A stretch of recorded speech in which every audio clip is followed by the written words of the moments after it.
Start हो गया। What analysis क्या है? व्हाट एनालिसिस का ये सारा ये आपका एनालिटिकल टूल है।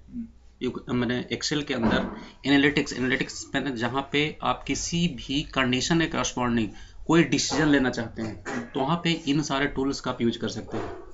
ठीक है, उसमें सबसे पहला आपका गोल सीक आता है। गोल सीक क्या होता है?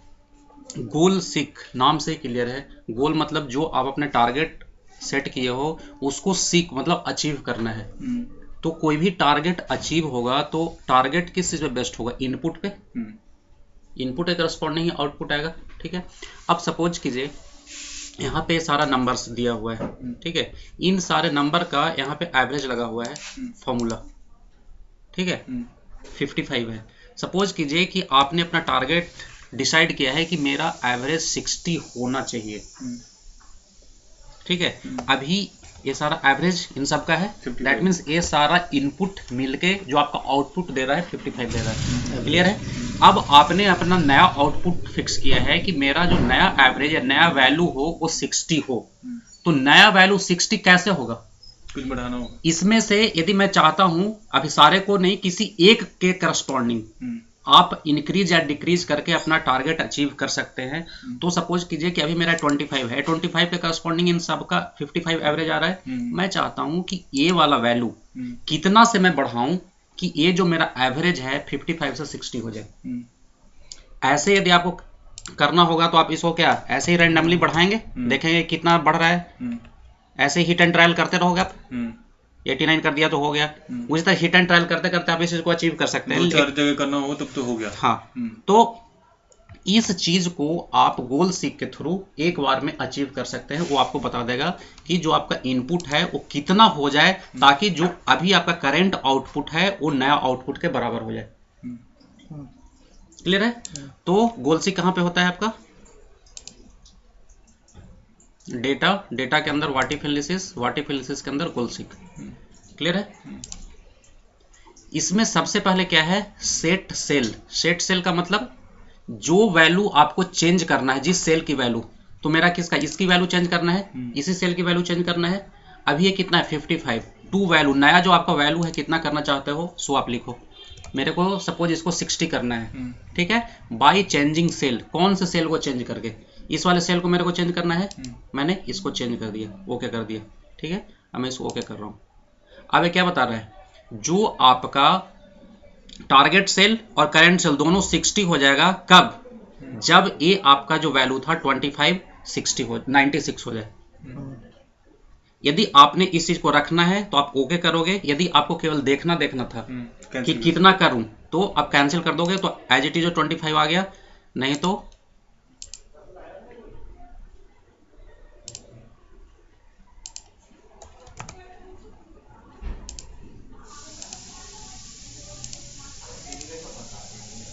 ठीक है, ओके कर दिया। तो आपका वो जो पहले वाला वैल्यू था उसको इसने फ्रैक्शन तक निकाल रहा है। कितना फ्रैक्शन आप करोगे ताकि ये सारे राउंड फिगर है, इसने फ्रैक्शन तक का वैल्यू आपको दे रहा है कि इसको एग्जैक्ट 60 होने के लिए कितना चाहिए। ठीक है, तो गोल सीक वहां पे यूज होता है जहां पे आपको आउटपुट पता है लेकिन इनपुट नहीं पता कि कितना इनपुट होगा तो मेरा आउटपुट होगा। तो वो आपको इनपुट एक बार में गोल सीक कैलकुलेट करके दे सकता है। क्लियर है? आउटपुट पता है हमको कितना आउटपुट 60 होना चाहिए। अब उसके अकॉर्डिंग क्या इनपुट डालना है ये गोल सीक निकाल कर दे देगा। एक चीज इसमें और है कि जो आपका आउटपुट है वो फॉर्मूला बेस्ड होना चाहिए। यहाँ पे जो हमने लिया है ये फॉर्मूला बेस्ड। क्यों? क्योंकि इसको चेंज कर रहा है। अब यहाँ फॉर्मूला ही नहीं रहेगा तो ये 25 कर लो या 96 कर लो, इस पे कोई फर्क पड़ेगा? इस सारे का एवरेज निकाल के ये किया है ना। हाँ, तो सपोज कीजिए यदि मेरा यहाँ पे फॉर्मूला लगा हुआ नहीं रहता तो क्या यहाँ यदि 25 से 96 हो जाता तो इसके वैल्यू पे कोई फर्क पड़ता? नहीं पड़ता। अच्छा, एक चीज और कि ये जो हम लोग केवल ये जो सेल नंबर 96 ये 9 है ना, केवल इसी को चेंज किया है।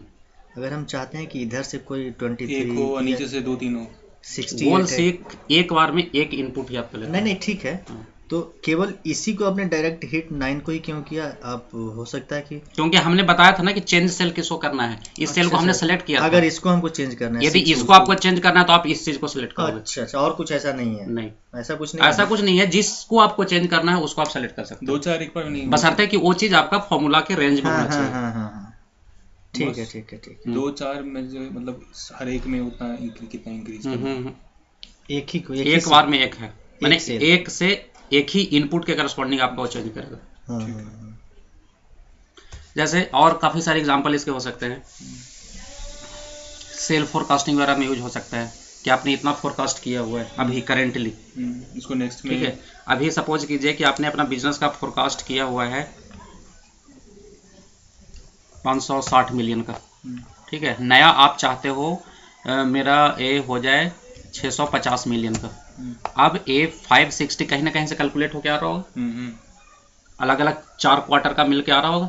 अब आपने क्या कर दिया, अपना टारगेट बढ़ा दिया, नेक्स्ट क्वार्टर में चाहिए ना। हाँ, तो अब आप यहाँ से पता कर सकते हो कि नेक्स्ट क्वार्टर में मेरा कितना वैल्यू हो कि मैं टारगेट इतना मेरा अचीव हो जाए। तो उस चीज को सिंपल एक बार में हो सकता है, अदरवाइज ऐसे आप रैंडमली डालते चलोगे, ठीक है। तो ये सब चीजें एक बार में आपको शॉर्ट आउट करके गोल सीख दे देता है।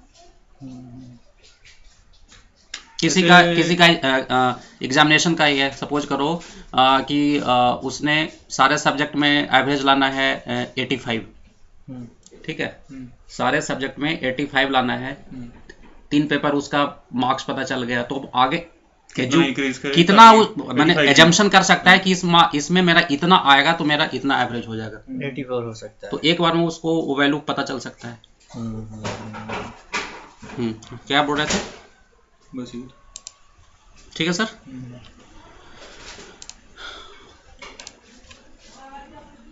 जैसे एक और है, लोन का टेबल है। ये लोन अमाउंट है, 50,000 का लोन लिया, कितने महीने का लिया? 300 महीने। 300 महीने का मतलब कितना हो गया ये? 25 साल ना, 25 ईयर्स हो गया। 25 इंटू 12, 25 इंटू 12 होगा ना 300। हाँ, 25 साल का इसने लोन लिया। इंटरेस्ट रेट कितना है? 6.50%। मंथली EMI इसका कितना है? 337.60। अब सपोज करो कि आप कैलकुलेट करना चाहते हो, आपका सोर्स ऑफ इनकम सपोज बढ़ गया हो, आप चाहते हो कि ये आपका अभी ट्रेंड है या कैलकुलेशन है। अब आप ये एज्यूम करना चाहते हो कि भाई मैं यदि 500 रुपया हर एक महीने बढ़ा दूं या दूं जो भी, तो मेरा कितने महीने में खत्म हो जाएगा। तो एक गोल 6 से एक बार पता चल सकता है आपको। क्या ये तो नॉर्मल ऐसे भी डिवाइड करके भी आ जाएगा। हाँ, वहाँ पे वैसे भी आ सकता है, एक बार में डिवाइड करके। कैसे आ जाएगा ना? कैसे? नहीं, इंटरेस्ट रेट भी है।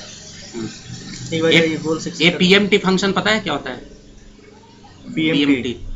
PMT ना, ये हाँ। कुछ है। हाँ, प्रिंस वो आपका मंथली अमाउंट निकालने के लिए आता है। EMI कैलकुलेट करने के लिए आपका PMT फंक्शन होता है। हाँ हाँ हाँ हाँ हाँ, बिल्कुल बिल्कुल। हेलो, अपना क्लास कर रहे हैं, हम अपना क्लास कर रहे हैं। मान लिया कि 20,000 है, उसको अगर 200 से डिवाइड कर दे तो वो दे तो देगा क्या 20, लेकिन उस पर इंटरेस्ट रेट तो ऐड नहीं रहेगा। इंटरेस्ट रेट भी मुझे अलग से कैलकुलेट करके उसमें करना होगा ऐड। यहाँ पे क्या है कि फिर तो गोलसीक आपको कुछ करने, क्योंकि आपने सारा फॉर्मूला तो यहाँ लगा ही रखा है ना, इसीलिए बेस्ट है। तो यहाँ पे आपको कुछ भी चेंज करने की जरूरत नहीं है। यदि आप 500 रुपया कैलकुलेट करना है तो आप क्या 500 रुपया EMI यदि आपको करना है तो यही तो आप चेंज करोगे कि कितना महीना मैं इसको करूंगा तो 500 रुपया हो जाएगा। तो हिट एंड ट्रायल वाला ही होगा। एक बार में आप बता सकते हो क्या कि कितना महीना हो गया? नहीं बता सकते, नहीं बता सकते। ये चीज गोलसीक आपको एक बार में बता देगा। कैसे? What if analysis, goal seek, set cell, किसको मेरे को चेंज करना है? इसको नहीं सॉरी, इसको चेंज करना है ना। अभी ये वैल्यू 337.60 है और मैं अब चाहता हूँ कि हर एक महीने मैं इसको 500 रुपया दूं, ठीक है। बाई चेंजिंग सेल क्या चेंज करना है? टर्म चेंज करना ही होगा। मैं इसको सेलेक्ट कर लिया। क्या बोल रहा है? 144 महीने में आपका खत्म हो जाएगा। यदि आप 337,000 पे 500 रुपये EMI देते हो तो अब आपका जो टर्म है वो 25 साल से घट के 12 साल हो जाएगा। 144 पे एक बार क्लिक बराबर 44 से हैं? क्लिक करा हूँ, फ्रैक्शन में तो नहीं दे रहा। यहाँ पे नहीं हाँ है तो मतलब 145 चाहिए। हाँ मतलब वही 144 महीने कुछ दिन का है। ठीक है सर। इतना कैलकुलेशन पीएमटीआई वो करने का कोई जरूरत ही नहीं है। एक बार में आपको नहीं लगा हुआ है पहले से। एक बार में आपको गोल्सिक टू द पॉइंट आंसर देगा बस। वो सही होगा, वो बिल्कुल सही होगा। क्लियर है? क्लियर है। इन सब का डेफिनेशन वगैरह लिखा हुआ नहीं है, जैसे कि गोल्सिक एनालिसिस क्या होता है, ऐसा कुछ आपके पास कोई ऐसा बुक या कुछ पीडीएफ? अगर पूछता है कोई गोल्सिक एनालिसिस क्या है तो आता तो है हमें, लेकिन एक्सप्लेन नहीं कर पाएंगे। अब डेफिनेशन तो ऐसे मैंने जो लिटरल डेफिनेशन होता है वो नेट पे मिल सकता है। वही है, अब एक एक का तो आपके पास नहीं है, शायद नहीं, इंटरनेट ही नहीं है ना हम लोग। शायद नहीं होगा, ऐसे देखूंगा, होगा तो मैं बना के कर दूंगा, क्योंकि यही 2-4 टर्मिनोलॉजी ही है, अदरवाइज और तो सारा सेल्फ एक्सप्लेनेटरी है। जैसे शॉर्ट ये सब तो क्या नहीं, शॉर्ट वर्ड्स में नहीं हुआ, जैसे लुकअप क्या होता है, तो लुकअप याद करने वाला चीज छोड़ना यार, जो करते हो वही चीज बोल दो। यदि रट के बोलोगे ना तो सामने वाला भी समझता है कि क्या रट्टू डेफिनेशन बोल रहे हो। लुकअप अलग होता है, वी लुकअप अलग होता है। हाँ लुकअप अलग होता है। लुकअप क्या करता है कि रो और कॉलम किधर से ही कर लेता है, लेकिन लुकअप का यूज बहुत ही कम माने रेयर ही होता है, क्योंकि उस लुकअप को आपको वो भी लुकअप आगे की ओर ही करता है, तो उसको आपको इंडेक्स मैच उसका काम कर देता है। हाँ इंडेक्स मैच, इसलिए लुकअप का यूज ही नहीं होता, क्योंकि वी लुकअप वर्टिकली आगे कर लेता है, लुकअप भी क्या करता है वो आगे की ओर ही सर्च करता है। तो भी वी लुकअप की तरह ही है, वी लुकअप की तरह ही है, उसमें थोड़ा बहुत कुछ है डिफरेंस, लेकिन लुकअप यूज जनरली होता ही नहीं है। उस चीज को सॉर्ट आउट कर दिया इंडेक्स और मैच। जो इंडेक्स और मैच जो काम करता है ना, वही लुकअप केवल करता है। लुकअप आप बता दो कि जो इंडेक्स करता है कि रो और कॉलम बता दो, ठीक है, उसके करस्पॉन्डिंग वैल्यू आपको दे देता है इंडेक्स, वही काम लुकअप करता है, तो उसका कहीं यूज ही नहीं होता। ठीक है, गोल से क्लियर है। अब आते हैं आपका सॉल्वर। Data table.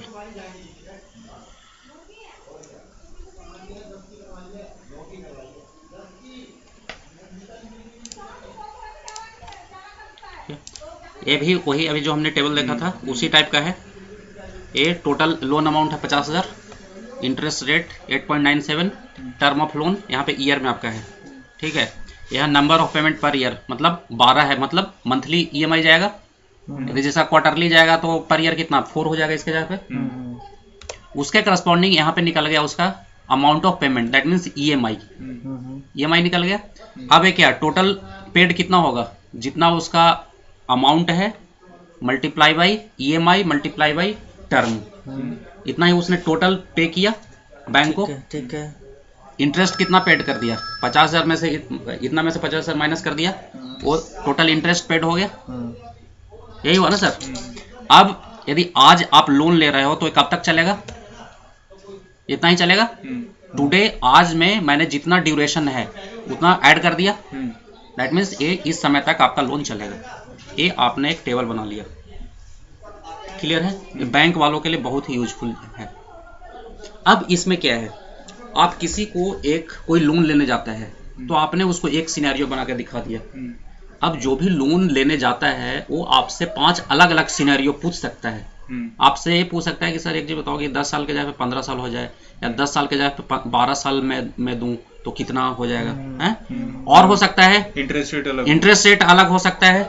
कम से कम 2 चीज तो, अमाउंट तो चलो फिक्स है 50,000 ही मेरे को लेना है। इंटरेस्ट रेट पे उसका कई क्वेरी हो सकता है कि इतना रेट पे मेरा कितना ईएमआई होगा, इतने पे कितना, इतने पे कितना, उसी तरह से इतने ईयर पे कितना ईएमआई होगा, इतने पे कितना, अलग अलग डिफरेंट सिनेरियो। बिल्कुल। यदि यही चीज आपको करना होगा तो आप क्या करोगे, इसी चीज के लिए 5 अलग अलग टेबल बनाओगे और हर एक जगह वैल्यू चेंज कर करके करोगे आप।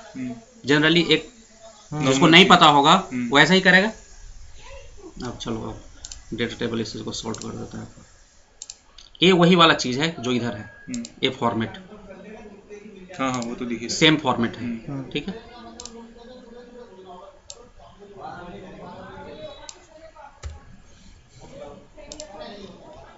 यहाँ पे मैंने एक फॉर्मेट बनाया है, क्या, ये आपका ईयर है, ये वो सिनेरियो है, एक variable, one variable data table. One variable data table का मतलब इन सब में से कोई भी एक चीज यदि मेरा चेंज हो रहा है तो उसके करस्पॉन्डिंग रेस्ट वैल्यू क्या आएगा।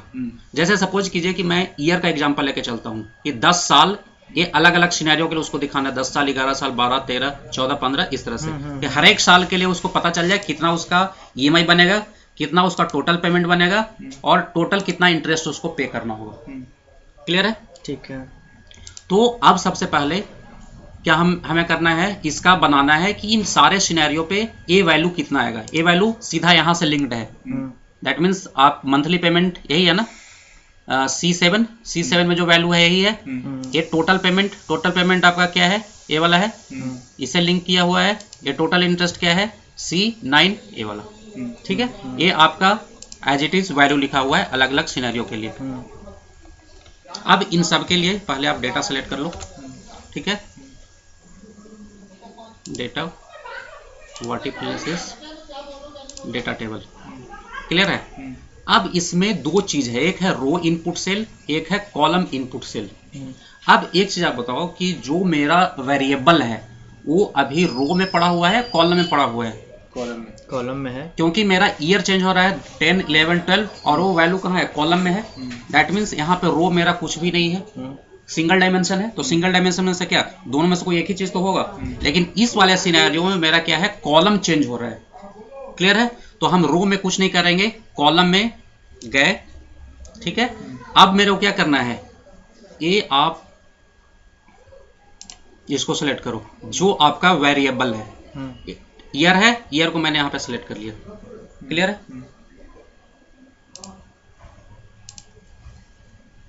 इसने क्या किया, हर एक करस्पॉन्डिंग आपको सारा वैल्यू इसने बना के दे दिया। आप वेरीफाई कर सकते हो कि अब इसने कैलकुलेट जो किया सही है या नहीं है। ये 10 हमने यहाँ पे कैलकुलेट किया है ना, ये तो हमने फॉर्मूला लगाया है। मैंने यहाँ 10 इसलिए लिखा था कि इस चीज को मैं वैलिडेट कर सकूं क्या ऊपर वाला वैल्यू इसके वैल्यू के बराबर है, क्योंकि ये चीज तो हमने किया है ना, ये इसने करके दिया है। अब देखिए तीनों वैल्यू सेम है ना। अभी भी तो चेंज नहीं, 17 को अगर 10 कर दे नीचे में, 17 को अगर नीचे में 10 करें, हाँ, तो ये चेंज तो कर देगा ऑटोमेटिक, कर दिया ना। बाकी चीजें तो नहीं चेंज किया, कुछ नहीं किया, रिफ्रेश किया उसने। ये देखो, ये वही वैल्यू है जो ये वैल्यू है, जो ये वैल्यू है। तो इजी गोइंग समझा दीजिए आप एक लाइन में, ठीक है। तो अब ये कैलकुलेट किया कैसे, हमने क्या किया, हमने तो केवल उसको बताया, अब उसने कैलकुलेट कैसे किया। ये सारा चीज क्या होगा, एडेंस बनाया होगा माइक्रोसॉफ्ट वाले ने। क्यों हमने इसको सेलेक्ट किया था, केवल इसको सेलेक्ट किया था, समझ में आया। अब ये क्या करता है कि जो चीज आप ऊपर लिखे हो, जैसे C7 आप यहां पे जाओगे, C7 है ना, यहां पे फॉर्मूला लगा हुआ है ना। अब ये क्या किया होगा, इसी फॉर्मूला का रेफरेंस लेके इसने नीचे के हर एक वैल्यू को चेंज किया होगा।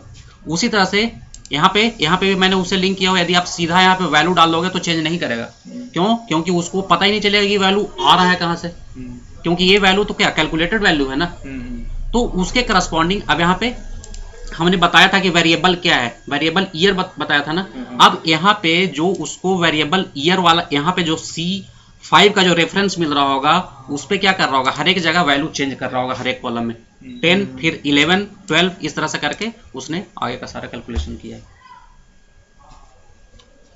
क्लियर है? तो इस तरह का कितने भी साल का यदि मेरे को करना है तो कुछ करने की जरूरत है, इसी में केवल बढ़ाना है, अपने आप वो नीचे सारा कैलकुलेट करेगा। ठीक है सर। अब आते हैं 2 वेरिएबल में, 2 डायमेंशनल। इंटरेस्ट रेट भी चेंज हो गया। अब यहाँ पे क्या है, 2 सिनेरियो है, मेरा इंटरेस्ट रेट भी चेंज हो रहा है और ईयर भी चेंज हो रहा है। मतलब 10 ईयर के लिए लोन लेगा तो उसको इतने सारे परसेंटेज पे उसको अलग अलग वैल्यू मिलेगा। उसी तरह से यदि 12 साल के लिए है तो इन सारे परसेंटेज पे उसको क्या मिलेगा, 14 साल, 16 साल। तो इसमें क्या है, 2 वेरिएबल है, आपका ईयर भी इधर चेंज हो रहा है और मेरा इधर परसेंटेज भी चेंज हो रहा है। क्लियर है? तो मुझे क्या चाहिए, जो चीज चाहिए आपको यहाँ पे लिंक करना पड़ेगा। यदि सपोज कीजिए कि आपको ईएमआई देखना है तो आप ईएमआई वाले से इसको लिंक कर दो, ठीक है। तो अभी ये जो दिखाएगा, क्या दिखाएगा, ईएमआई दिखाएगा। क्लियर है? तो पहले ईएमआई वाला देखते हैं, पूरा सेलेक्ट करो, ठीक है। Vertical data table. अब इसमें क्या है, रो और कॉलम दोनों वेरिएबल है। रो में मेरा क्या है, रो में मेरा ईयर है, टर्म, ये वाला टर्म। तो हम इधर क्या सेलेक्ट करें, दिस। उसी तरह से कॉलम मेरा क्या है, परसेंटेज है, क्या हम सेलेक्ट करें, दिस। यही है ना, ठीक है। ये हमने कैलकुलेट क्या किया है, 10 साल और 8.97 10 साल 632 रुपया 57 पैसा। यही है, यही है।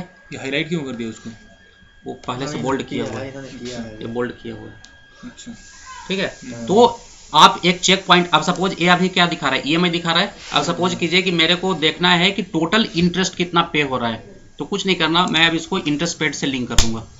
सारा इंटरेस्ट पेड आपका दिखा रहा है, भाई मस्त है ये तो। टोटल पेड यदि आपने देखना है कितना में मैं कितना पेड करूंगा, कुछ नहीं करना, टोटल पेड से इसको लिंक कर दो, सारा टोटल पेड दिखा दिया हर एक सिनेरियो पे। अच्छा, ठीक है। यदि ये काम मैनुअल करना है तो कितना इसके अंदर होगा, बहुत ज्यादा गलत होगा, गलत होगा, और कितना टेबल बनेगा। हाँ। आप कैसे एक जगह दिखा ही नहीं सकते हो, नहीं हो सकता। क्लियर है सर? अब आते हैं इसका ये बाप सॉल्वर।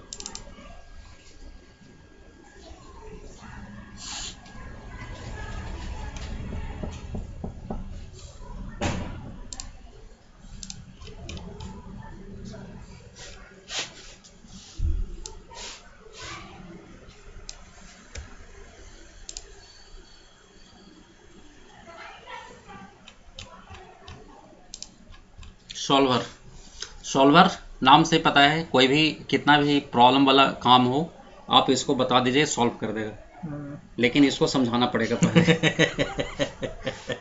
ठीक है, वाह, ठीक है, बहुत बढ़िया। ये आपका दूत है, इसको समझा दीजिए, जैसे समझा दीजिए और कितना भी मुश्किल काम हो कर देगा। वाह, ठीक है। अब एक सिनेरियो बताते हैं। एक कंपनी है, ठीक है, सॉफ्टवेयर की कंपनी है बाय द वे। वो क्या गया कैंपस से बच्चों को उठा के ले आया, कैंपस सिलेक्शन, ठीक है। 14 लोगों को उसने सेलेक्ट करके लाया वहां से, ठीक है सर।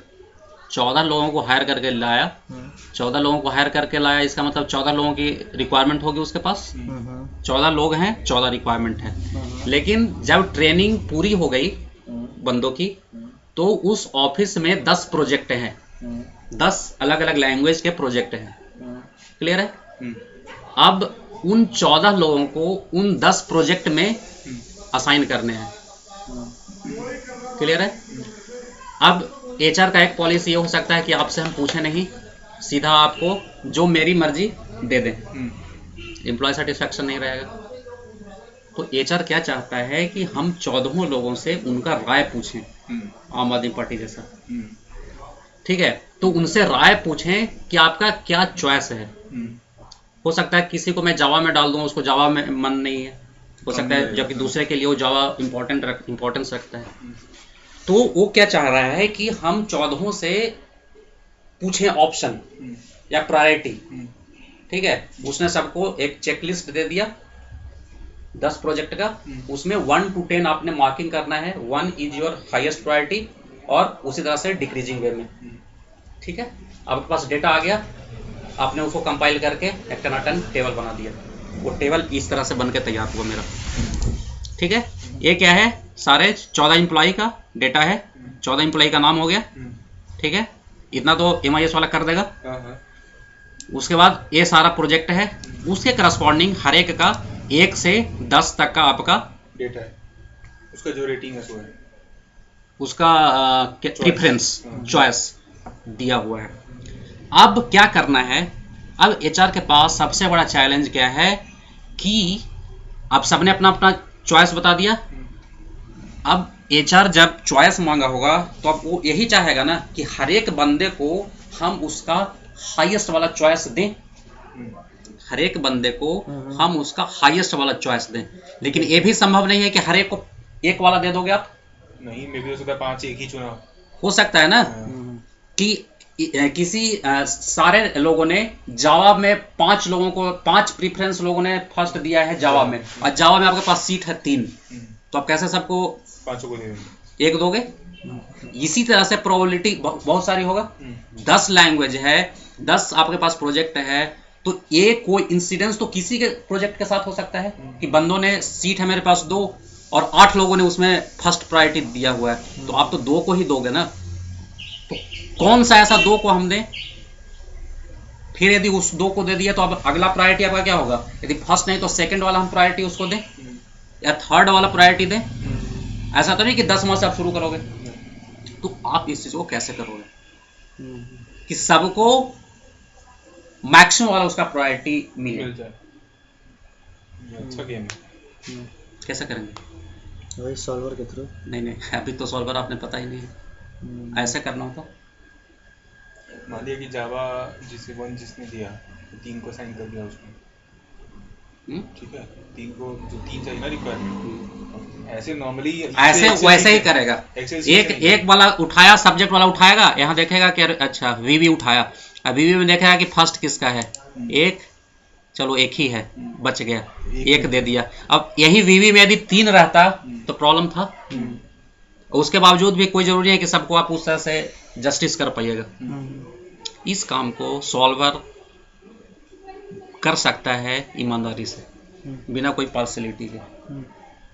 अब यदि मैं इस एक काम को सॉल्वर को करने के लिए दूं तो उसको क्या क्या चेक पॉइंट इसमें से बताना पड़ेगा, क्योंकि हम जो अपना डिस्कस कर रहे हैं कि ये होना चाहिए, वो होना चाहिए, ये सारा चीज उसको बताना पड़ेगा ना जी, तभी तो वो करेगा। वो सबसे पहले बताना होगा कि किसमें कितना वैकेंसी। अब मैं वही वाला सेम चीज यहाँ से उठा के नीचे ला दिया, सेम फॉर्मेट। यहाँ पे नाम है, यहाँ पे बंदों का प्रोजेक्ट है।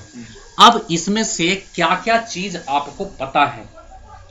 मेरे को क्या पता है? एक ही चीज पता है, एक तो रेटिंग पता है 1 to 10। हाँ, वो तो ऊपर पता है, ठीक है, वो भी मेरे को पता है। दूसरा चीज मेरे को पता क्या है, रिक्वायरमेंट पता होगा आपको कि किस प्रोजेक्ट में कितना रिक्वायरमेंट है। ये आपका रिक्वायरमेंट मैंने लिख दिया। ये भी 14 है टोटल, जितना स्टूडेंट उतना रिक्वायरमेंट है, कम भी नहीं है ना ज्यादा भी नहीं है, जितना होना चाहिए उतना है मेरे पास रिक्वायरमेंट 14। अब क्या होगा, मैंने यहाँ पे टोटल सम लगा दिया है इनका। ऐसा नहीं हो कि वीवी के अंदर रिक्वायरमेंट है 1 और मैंने डाल दिया 2 या 3, ये भी नहीं होना चाहिए। दैट मीन्स ए वाला जो टोटल है क्या होना चाहिए, ये भी 14 होना चाहिए। 14 से भी मतलब नहीं है, 14 भी नहीं होना चाहिए। ऐसा भी नहीं है कि यहाँ पे 5 कर दिया, यहाँ पे 9 कर दिया तो 14 हो गया। ये चेक पॉइंट नहीं है। चेक पॉइंट मेरा क्या है कि यहाँ पे जो वैल्यू है वो इसके वैल्यू के बराबर होना चाहिए। दैट मीन्स यहाँ पे मैंने वीवी में 1 छवि तिवारी को डाल दिया, तो अब आप वीवी के अंदर किसी को नहीं डाल सकते हो। क्यों? क्योंकि जितना रिक्वायरमेंट था उतना आपने डाल दिया। ऐसा ना हो कि यहाँ पे मैंने 2 डाल दिया, कंडीशन ही ट्रू गड़बड़ हो जाएगा। रिक्वायरमेंट है आपके पास 1 और आपने असाइन कर दिया 2, हो ही नहीं सकता है चीज। तो फर्स्ट चेक पॉइंट मेरा क्या होगा कि ए वाला वैल्यू के बराबर हो, करस्पॉन्डिंग। उसी तरह से ए इसके इस तरह से हर एक करस्पॉन्डिंग बराबर होना चाहिए। First criteria. सेकंड क्राइटेरिया क्या होगा, यहाँ पे जो वैल्यू फिल होगा मैं यहाँ पे 0 और 1 फिल कराना चाहूंगा। 0 और 1 ही फिल कराएंगे ना। जिसको प्रोजेक्ट असाइन हो गया वहां पे 1 कर दो, नहीं तो 0 कर दो, क्योंकि उसी चीज को तो आप यहाँ सम करोगे। क्लियर है चीज? दैट मीन्स इसके अंदर जो वैल्यू होगा वो बाइनरी वैल्यू होगा। बाइनरी 0 1 होता है। इस 0 और 1 के अलावा यहाँ पे कुछ नहीं होगा। फर्स्ट चेक पॉइंट मेरा ए रहेगा। सेकंड चेक पॉइंट मेरा ए रहेगा कि इसकी वैल्यू के बराबर होना चाहिए, ना तो कम ना तो ज्यादा। क्लियर है? 2 चेक पॉइंट। अब आते हैं थर्ड पे। यहाँ पे जो टोटल है ये भी क्या होना चाहिए, एक ही होना चाहिए। ऐसा नहीं कि अरविंद पांडे को वीवी में भी डाल दिया और पीएच पे भी डाल दिया। नहीं, ऐसा भी नहीं होगा कि इस अरविंद पांडे को यहाँ भी डाल दिया, यहाँ भी डाल दिया। एक बंदा है तो एक ही प्रोजेक्ट में तो रहेगा, तो मैंने यहाँ पे भी सम लगा दिया इधर सब्जेक्ट वाइज, ठीक है, प्रोजेक्ट वाइज, कि यहाँ पे क्या हो रहा है, तो ये भी एक होना चाहिए, होना चाहिए कि नहीं सर? ये वाला भी 1 होना चाहिए, केवल 1 के अलावा कुछ नहीं। प्रेफरेंस में क्या? अब आते हैं प्रीफरेंस। प्रीफरेंस क्या होना चाहिए? प्रेफरेंस 1 ही होना चाहिए या फिर मिनिमम होना चाहिए। हम ये नहीं कह सकते कि 1 प्रीफरेंस, सबका 1 तो एड्रेस हो ही नहीं सकता। मिनिमम हम ये कह सकते हैं कि प्रीफरेंस जितना मिनिमम से मिनिमम हो वो सबसे बढ़िया सॉल्यूशन होगा इस चीज के लिए। तो प्रीफरेंस मेरा सबसे लोएस्ट होना चाहिए। अब एक चीज हम ये कर सकते हैं कि प्रीफरेंस इंडिविजुअल कम होना चाहिए या पूरे ग्रुप का कम होना चाहिए। पूरे ग्रुप का यदि आपका प्रीफरेंस कम हो रहा है, इसका मतलब क्या कि सब लोगों का नीचे वाला प्रीफरेंस मिला होगा, वो भी हम कर सकते हैं ना। इंडिविजुअल चेक करने से बढ़िया है कि सबका ग्रुप प्रीफरेंस आप चेक कर लो। यदि इंडिविजुअल प्रीफरेंस कम होगा तो ऑब्वियसली ग्रुप प्रीफरेंस कम होगा। यही सारा चेक पॉइंट है कि इसके अलावा और कुछ हो सकता है। इतने चेक पॉइंट यदि मैं सॉल्वर को बता दूं तो सॉल्व करके आपको बता देगा किसको किधर डालना है। और कुछ हो सकता है, बताइए आप लोग कुछ और क्या हो सकता है? जितना रिक्वायरमेंट था उतना मैं उसको बता रहा हूँ कि ये होना चाहिए। यहाँ पे मैं बता रहा हूँ कि 1 से ज़्यादा नहीं होना चाहिए। 1 से ज़्यादा नहीं होना चाहिए क्यों? क्योंकि एक बंदा एक ही प्रोजेक्ट में जाएगा। यहाँ पे मैं 0 और 1 डलवा रहा हूँ इसीलिए ताकि मैं इसको काउंट कर सकूँ कि एक ही डला है। और मेरा जो मेन चीज़ है प्रीफरेंस लोगों का एड्रेस करना, उसके लिए मैं इसको बता रहा हूँ कि मिनिमम हो। क्लियर है सर? चलो अब कहाँ चलें? सॉल्वर में। सॉल्वर कहाँ मिलेगा? इसी में डेटा के अंदर सॉल्वर। कुछ में क्या होगा कि आप हो सकता है आपके सिस्टम में डायरेक्ट नहीं मिलेगा, तो जब नहीं डायरेक्ट मिलेगा तो यहाँ पे जाके पता है ना एडिन को कैसे इनेबल करते हैं? ऑप्शन एडिन्स के अंदर इनएक्टिव में सॉल्वर एडिन पड़ा हुआ होगा। ठीक है, यहाँ पे नीचे पड़ा हुआ होगा। उसको जाके यहाँ पे सेलेक्ट करके एक्सेल एडिन गो करके ओके कर दीजिएगा तो एक्टिव हो जाएगा। ठीक है, अब यहाँ पे आए सॉल्वर। सॉल्वर खोलोगे तो ऐसा स्क्रीन आपके पास ओपन आएगा। अब सबसे पहले इसको मैंने बताया है सेट ऑब्जेक्टिव। जो सबसे मेन जो मेरा ऑब्जेक्टिव है, जो मेन पर्पस है, वो क्या एड्रेस करना है? लोगों का प्रीफरेंस। ठीक है, अब उसके पहले आप यहाँ पे देखो ये प्रीफरेंस कैसे आ रहा है। मैंने यहाँ पे सम प्रोडक्ट लगाया है। किसका? क्योंकि प्रीफरेंस तो यहाँ आपको सबका पता है। यदि मैं अरविंद पांडे 3 है कि अरविंद पांडे कहाँ है? वीवी में। अरविंद पांडे को यदि मैं वीवी में डालता हूँ 1, तो इसका प्रीफरेंस कितना है? 3 है ना जी। आ गया ना 3 मेरे पास यहाँ। कैसे आ रहा है? सम प्रोडक्ट लगा के कर देंगे ना, क्योंकि जो ट्रू होगा उससे करस्पॉन्डिंग करेगा, बाकी तो इसको 0 0 मिलेगा, सबको 0 कर देगा। सम प्रोडक्ट यही करता है ना, एक करस्पॉन्डिंग एक को मल्टीप्लाई करता है। अब ये क्या कर रहा है? 3 से 1 को मल्टीप्लाई किया तो इसको 3 मिल गया। रिमेनिंग अभी इसको क्या है? ब्लैंक है या 0 रहेगा, तो रिमेनिंग को क्या कर देगा? 0 से क्रॉस आउट करके दे देगा। तो किसी में भी यदि आप नंबर डाल रहे हो तो उसको चेक करने के लिए कौन सा प्रीफरेंस दे रहा है, मैंने वहां पे सम प्रोडक्ट लगा दिया। जैसे यदि vivid.net में 1 वो करता है तो उसको पता चल जाएगा ना कि 8वां प्रीफरेंस है।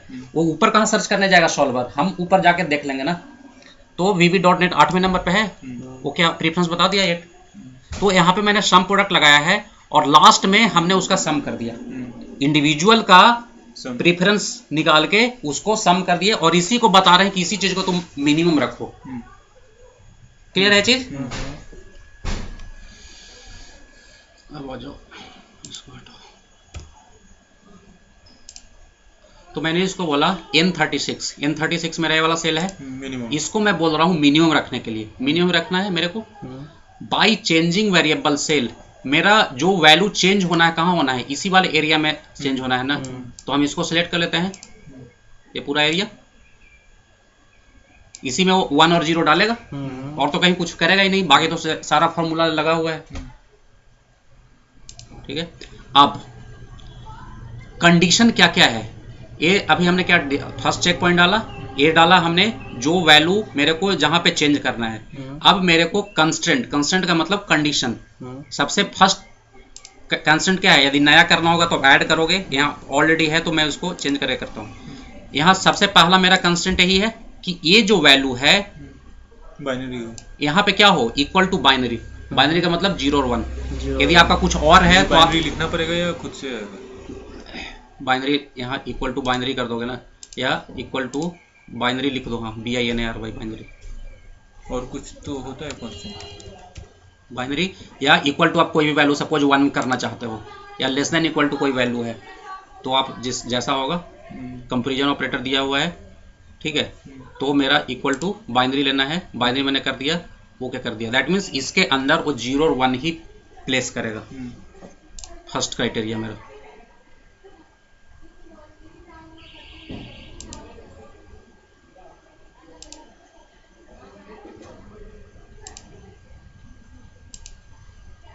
BIN सेलेक्ट करने पे बाइनरी उधर अपने आप ले लेते हैं, ठीक है। सेकंड, फर्स्ट क्राइटेरिया हो गया। सेकंड क्राइटेरिया क्या है, ये दोनों बराबर होना चाहिए, टोटल और रिक्वायरमेंट, ठीक है।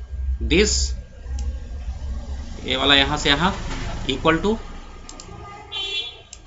यहाँ से यहाँ, हर एक करस्पॉन्डिंग को अपना चेक करेगा, ठीक है। यही था सेकंड क्राइटेरिया। तीसरा क्या है, ये वाला चीज कि इसमें एक ही होना चाहिए, क्योंकि दूसरे प्रोजेक्ट में 2 प्रोजेक्ट न डाल दे।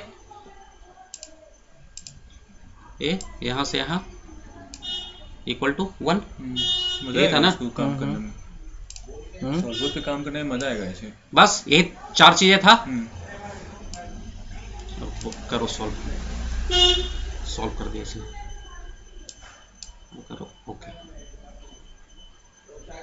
अब यहाँ पे दोनों ऑप्शन है, कीप सॉल्वर ऑप्शन अभी आपको करके दिखा रहा है, ओके कर दोगे तो रख देगा restore original value. That means यदि पहले से कुछ वैल्यू था, इसको कर दोगे तो वो चीज आपका कर देगा। अभी क्या कर रहा है, ये नया दे रहा है ना आपको, ओके कर दो तो यही रखेगा।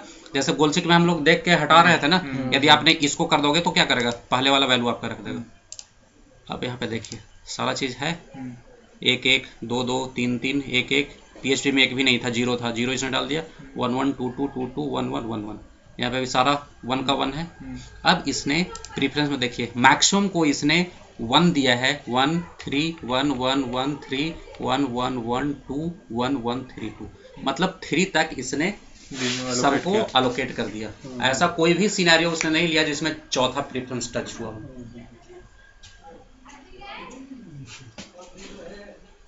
This is the power of solver. So सारा क्राइटेरिया बता दो। और भी कॉम्प्लिकेटेड हो सकता है, तो अभी हाँ ज़्यादा भी क्या है, बिल्कुल बिल्कुल पूरा ऑप्शन खुला है इसमें जी। हाँ, अब इसमें कितना भी आप क्राइटेरिया ऐड कर सकते हो ना, क्राइटेरिया ही तो आपको ऐड करना है, क्राइटेरिया ही तो ऐड करना है। और वो आप करते रहेगा, जो आप सोच रहे हो वो चीज उसको क्राइटेरिया में बता दो, अपना सॉल्व कर देगा, ठीक है।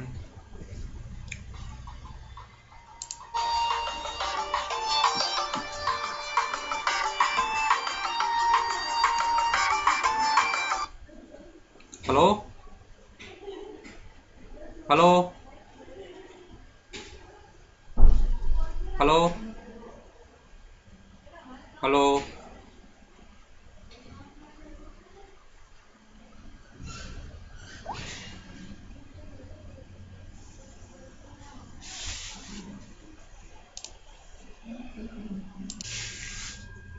चलो सर, नेक्स्ट क्वेश्चन सॉल्वर का है। नेक्स्ट सिनेरियो है, स्टार्ट कर दिया उसको सर। ठीक है। ये क्या है, 3 अलग अलग ब्रांच है, ठीक है। ये अलग अलग लोकेशन है। एक ब्रांच में एक सामान इन लोकेशन से आने का एक कॉस्ट दिया हुआ है, ठीक है। ये आपका 3 अलग अलग ब्रांच, मतलब 3 अलग अलग लोकेशन है, फैक्ट्री है जो समझिए, और ये आपका 4 वो है स्टॉक है, दिल्ली, बॉम्बे, चेन्नई, या ये समझो कि ये आपका 3 स्टॉक है, ठीक है। और इन शहरों में डिलीवरी करना है आपने, ठीक है। इन ब्रांच से या गोडाउन से आपको इन शहर सिटीज में डिलीवरी करने में आपका जो कॉस्ट आता है ये गिवन है, ठीक है। क्लियर है। अब आपको क्या करना है, आपको रिक्वायर्ड है कितना, इतने लैपटॉप आपने पहुंचाने हैं इन सिटीज में। दिल्ली में 100 का रिक्वायरमेंट है, मुंबई में इतना है, चेन्नई में इतना है, कोलकाता में इतना है। क्लियर है? अब कहाँ से भेजना है? इन तीनों स्टॉक से भेजना है। इन तीनों स्टॉक में आपके पास इतना अवेलेबल सामान है। 500 लैपटॉप ब्रांच 1 में है, ब्रांच 2 में 400 है, ब्रांच 3 में 400 है। क्लियर है? अब आपको इस तरह से सामान भेजना है कि आपका कॉस्ट मिनिमम रहे। ठीक है? 4 अलग अलग सिटीज में इन तीनों लोकेशन से सामान भेजने हैं। इतना आपके पास अवेलेबल है, इतना रिक्वायरमेंट है। अब जो सामान भेजना है वैसे भेजना है जो कि आपका कॉस्ट सबसे मिनिमम रहे ट्रांसपोर्टेशन का। यदि आपको लगता है कि ब्रांच 1 से दिल्ली में भेजना या मुंबई से लाना सबसे सस्ता है, तो आप सबसे पहले कहां से लाओगे? मुंबई ब्रांच 1 से लाओगे मुंबई में। लेकिन आपको यह भी देखना पड़ेगा कि ब्रांच 1 के पास टोटल स्टॉक कितना है। ऐसा नहीं कि रिक्वायरमेंट है 600 का और स्टॉक में माल पड़ा हुआ है 500, तो आप वहां से कैसे ओवरड्राफ्ट कर सकते हो? तो इन सारे चीजों को ध्यान में रखते हुए आपने बताना है कि किस ब्रांच से कितना मेरे को सामान उठाना है, ताकि मेरा अवेलेबल के अकॉर्डिंग रिक्वायरमेंट पूरा हो, कॉस्टिंग भी बचे और कॉस्टिंग भी बचे। कर सकते हैं इस चीज को। सारा फॉर्मेट ऑलरेडी बना हुआ है, इसमें केवल आपको वहां पे कांस्टेंट डिफाइन करना है। हो जाएगा? हो जाना चाहिए। क्या सर? कर ही दीजिए ना सॉल्व भी। और हम तो करिए देंगे, करिए जरा। कल भी तो आएंगे, नहीं होगा तो कल करेंगे। ठीक है? क्लियर है? बिल्कुल सिंपल है सारा चीज। यहाँ पे कांस्टेंट तो डिफाइन किया हुआ है। आपको क्या करना है? केवल वहां पे जाके लगाना ही तो है। ठीक है। सबसे पहले क्या हो जाएगा, यहाँ पे मैंने टोटल भी लगा दिया है आपको। यहाँ पे सारा फॉर्मेट बना हुआ है, इसलिए तो आसान चीज हो गई। क्लियर है? सॉल्वर फॉर्मेट बनाना ही मुश्किल है। हाँ, फॉर्मेट में ही आपका लॉजिक है। कौन चीज क्या होगा नहीं। Scenario manager.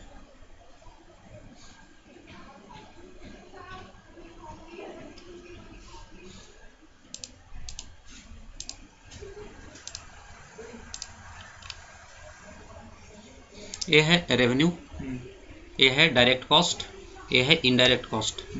अब मेरे को निकालना है रेवेन्यू पर एम्प्लॉय। रेवेन्यू पर एम्प्लॉय कैसे निकलेगा? रेवेन्यू में से डायरेक्ट कॉस्ट और इनडायरेक्ट कॉस्ट को माइनस करेंगे तभी मेरा रेवेन्यू पर एम्प्लॉय निकलेगा। मैंने क्या किया, A2 में से रेवेन्यू जो है उसमें से मैंने डायरेक्ट कॉस्ट और इनडायरेक्ट कॉस्ट को माइनस कर दिया, तो मेरा 13,000 रेवेन्यू पर एम्प्लॉय आ रहा है। सिनेरियो मैनेजर यूज किस लिए करते हैं? सिनेरियो नाम से ही क्लियर है कि अलग अलग सिचुएशन को आप एक जगह मैनेज कर रहे हो यूजिंग सिनेरियो मैनेजर। अब सपोज करो कि आप किसी भी मैनेजर को या कुछ एक सिनेरियो बना के दे रहे हो, उस सिनेरियो के अंदर काफी सारे प्रोबेबिलिटी हो सकते हैं ना। सिनेरियो जैसे ही आ रहा है दैट मीन्स वो कंफर्म नहीं है, जस्ट अ प्रोजेक्शन। तो प्रोजेक्शन तो एक के जगह 5 भी हो सकता है, हो सकता है ना। तो उन सारे चीजों को एक जगह यदि आपने दिखाना है तो उस चीज के लिए आपके पास सिनेरियो मैनेजर होता है। क्लियर है? तो एक तो आपने सपोज कीजिए आपका आइडल सिचुएशन है जो आपका एक्चुअल में है। अब इस चीज के अकॉर्डिंग आप सिनेरियो बनाते हो कि मेरा रेवेन्यू पर एम्प्लॉय ज्यादा कब होगा। रेवेन्यू पर एम्प्लॉय ज्यादा कम होगा कब होगा? जब आपका डायरेक्ट या इनडायरेक्ट कॉस्ट कम होगा। जब डायरेक्ट और इनडायरेक्ट कॉस्ट कम होगा तब ना रेवेन्यू पर एम्प्लॉय ज्यादा होगा। तो सपोज कीजिए आपका बेस्ट सिनेरियो है। बेस्ट सिनेरियो कब होगा कंपनी के लिए? जब उसका रेवेन्यू पर एम्प्लॉय ज्यादा होगा और एम्प्लॉय ली जाएगी, तो उसमें क्या होगा, डायरेक्ट और इनडायरेक्ट कॉस्ट कम करेगा। ये हो गया कंपनी के लिए बेस्ट सिनेरियो। वर्स्ट सिनेरियो क्या हो सकता है? जब डायरेक्ट कॉस्ट और इनडायरेक्ट कॉस्ट ज्यादा हो जाएगा। जब डायरेक्ट और इनडायरेक्ट कॉस्ट ज्यादा हो जाएगा तो कंपनी का रेवेन्यू पर एम्प्लॉय कम हो जाएगा, है? हो जाएगा ना। तो सपोज कीजिए इस तरह का 2-3 सिनेरियो हम दिखाना चाहते हैं एक जगह पे, तो उस चीज के लिए हम सिनेरियो मैनेजर का यूज कर सकते हैं। क्लियर है? सिनेरियो मैनेजर भी वहीं आपका डेटा के अंदर व्हाट इफ एनालिसिस के अंदर सिनेरियो मैनेजर। ठीक है? सबसे पहले नया सिनेरियो ऐड करते हैं। सिनेरियो नेम जो भी आपने रखना है, सबसे पहले निकालते हैं best scenario. Best scenario changing cell, किस चीज को चेंज करके आपने करना है। सपोज कीजिए मेरा यहाँ पे वेरिएबल क्या होगा, ये दोनों ही हो सकता है ना, डायरेक्ट और इनडायरेक्ट कॉस्ट। तो एक सेल को भी आप वेरिएबल बना सकते हो, एक से ज्यादा को भी आप बना सकते हो। तो मैंने इन दोनों को बना लिया, क्योंकि दोनों में से कुछ भी चेंज हो सकता है। ठीक है, ओके। अब ये क्या कर रहा है, दो सेल आपने सेलेक्ट किया था B2 और C2, इसी चीज की तो वैल्यू चेंज होगा। अभी जो करंट वैल्यू है वो क्या था, 500 और 1500 है। अब मेरा बेस्ट सिनेरियो कब होगा, जब डायरेक्ट कॉस्ट और इनडायरेक्ट कॉस्ट कम और हो जाएगा, तभी ना रेवेन्यू पर एम्प्लॉय बढ़ेगा। सपोज कीजिए 500 के जगह पे 300 हो जाए और 1500 के जगह पे 1000 हो जाए। क्लियर है। अब मैं इसको कर देता हूँ ऐड, जो फर्स्ट सिनेरियो हमने बनाया था वो बन गया। ठीक है, अब सेकंड सिनेरियो मेरा क्या है, worst scenario, by changing cell वही रहेगा। ओके, अब मेरा वर्स्ट सिनेरियो कब होगा, जब ये बढ़ जाएगा वैल्यू, 500 के जगह पे 700 हो जाए, ये 1500 के जगह पे 2000 हो जाए। क्लियर है। अब मेरे को 2 ही ऐड करना था, 2 ही बनाना है, तो मैं अब ओके कर दूंगा, नहीं तो और नया बनाना है तो ऐड आप कर दो। ठीक है, 2 मैंने बना लिया। अब क्या करना है, ओह सॉरी, अब 100 मैंने कर दिया तो इसका रिजल्ट आपको वर्स्ट का दिखा दिया, जो हमने 700 और 2000 किया था। अब मेरे को करना है समरी। अब इसमें समरी मेरे को देखना है, 100 किया तो आपने देखा इस चीज को इसने चेंज कर दिया वहीं पे, लेकिन मेरे को सबकी वैल्यू देखना है ना। अब मैंने कहा गया, समरी पे गया, यहाँ सिनेरियो समरी, रिजल्ट सेल मेरा क्या है, ये वाला ही है ना, क्योंकि इधर जो भी आप वैल्यू चेंज करोगे तो आपका इफेक्ट कहाँ आएगा, इस वाले पे आएगा। तो ये आपका क्या हुआ, रिजल्ट सेल हुआ। मैंने D2 को सिलेक्ट कर लिया। ओके, ठीक है। अब ये आपको एक सिनेरियो बना के दे रहा है। सिनेरियो आपका क्या है, 3 सिनेरियो था। सबसे पहला क्या था, एक नॉर्मल जो, अब जो हमने चेंज कर दिया, देखिए उसको ओवरराइट कर दिया उसने, हमें वो चेंज नहीं करना चाहिए था।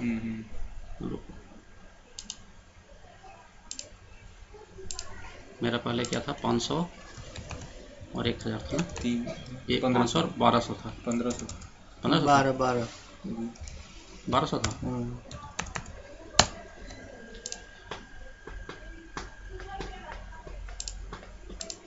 ठीक है, दोनों ऑलरेडी डिफाइन है। Simple summary. अब ये दिखा रहा है, ये करंट वैल्यू मेरा 500 1200 जो आपका एग्जिस्टिंग वाला सिनेरियो था, उसके करस्पॉन्डिंग आपका D2 क्या है, जो आपने बताया था रेवेन्यू पर एम्प्लॉय, वो आपका आ रहा है 13300।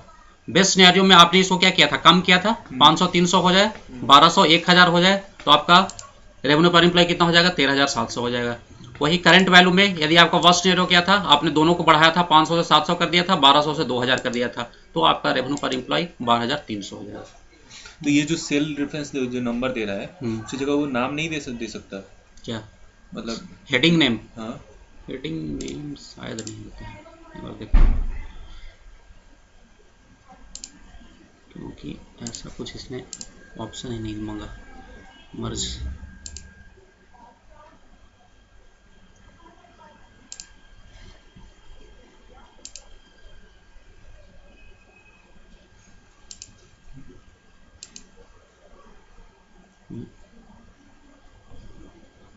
सेल रेफरेंस नहीं लगा दोस्त। अच्छा,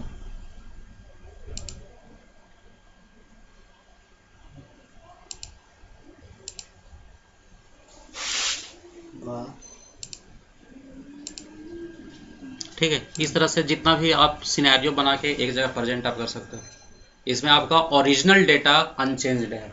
सबसे इसका ये है कि आप अपने डेटा को कोई चीज नहीं कर रहे हो, आप रन टाइम पे अलग अलग वैल्यू डाल के एक अलग स्नैपशॉट इसका बना रहे हो। मतलब ये 4-5 हम लोग सिनेरियो इस तरह का क्रिएट कर सकते हैं ना, हैं? यही तो होता है फॉरकास्टिंग में, तो यही होता है। और ऑब्वियसली अगर ये हम ये हो रहा तो ये होगा, ये होगा, हाँ यही होता है। वर्स्ट केस में ये होगा, वर्स्ट केस में ये होगा, बेस्ट में ये होगा। फॉरकास्टिंग तो मेरी समझ से यही होता है। अब जैसे सपोज अप्रेजल करना है लोगों का, ठीक है, अब वो अलग अलग सिनेरियो देख सकता है ना, 8% दिया तो कितना बर्डन बढ़ रहा है, 9% पे कितना बढ़ रहा है, 10% पे कितना बढ़ रहा है, तो अलग अलग सिनेरियो बना के आप एनालिसिस तो यही होता है। और क्या होता है, ठीक है, तो अलग अलग सिनेरियो बना के आप उसको दिखा सकते हो ना कि भैया इतना आप % से इंक्रीज करोगे तो इतना आपका बढ़ेगा बजट, इतना करोगे तो इतना बढ़ेगा। अब देखो जो आपको सूट करता है। ठीक है सर।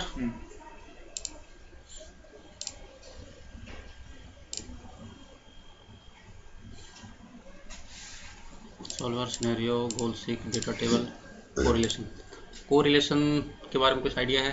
स्टैटिक्स बैकग्राउंड है किसी का? मालूम है कोरिलेशन। बताओ।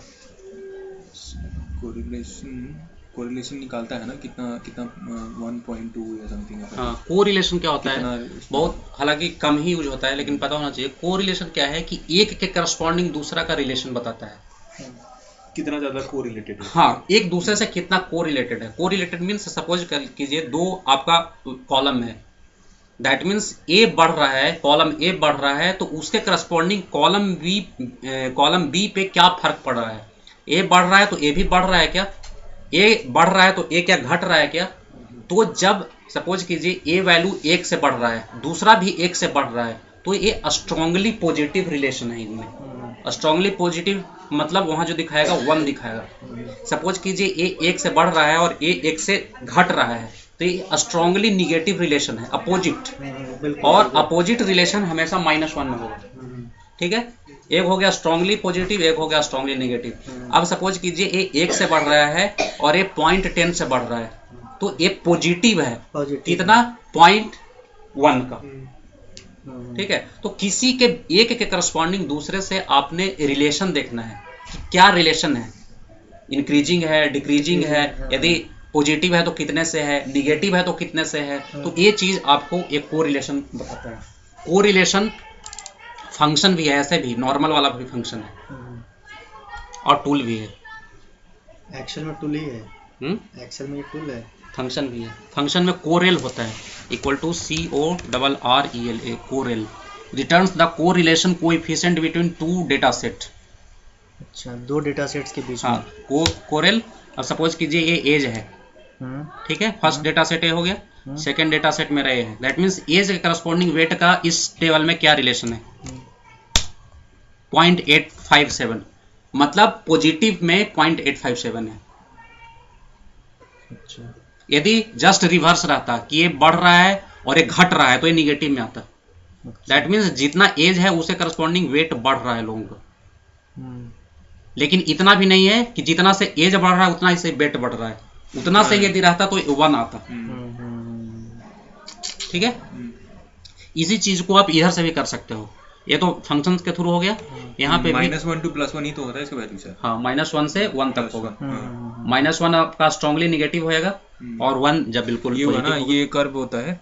हाँ। ये बीच में होता है कितना, वही हो भी वही सकता है ना। हम आपसे बिल्कुल एग्री हैं, मतलब क्या 1 है। हम आपसे बिल्कुल एग्री नहीं है, मतलब -1 है। हम आपसे थोड़ा बहुत एग्री हैं तो पॉजिटिव में जाएगा, हम आपसे थोड़ा बहुत नहीं एग्री हैं तो निगेटिव में जाएगा। ठीक है सर। अब इस चीज को आप इधर से भी कर सकते हो। डेटा क्या पढ़ रहे हैं? कोरिलेशन, डेटा एनालिसिस के अंदर कोरिलेशन बहुत चीज दी है इसके अंदर। ठीक है, अब यहाँ पे इनपुट रेंज मेरा क्या है? यही होगा ना, एज एंड वेट। एज और वेट ना, A1 से A1 B1 यही है। और इनपुट रेंज ग्रुप वाई, क्या कॉलम के करस्पॉन्डिंग मेरे को ग्रुप करना है? यही एज और वेट का ही करना है ना, तो यहाँ कॉलम ही रहेगा। अब लेवल इन फर्स्ट रो है मेरा, इसको चेक कर देते हैं। ये जो फर्स्ट है हेडिंग है मेरा, और आउटपुट जहाँ पे आपको आउटपुट दिखाना है। सपोज कीजिए मेरे आउटपुट यहाँ चाहिए। आपने सेलेक्ट नहीं किया होता, सेलेक्ट करोगे तो आउटपुट रेंज, तो उसको क्लिक करके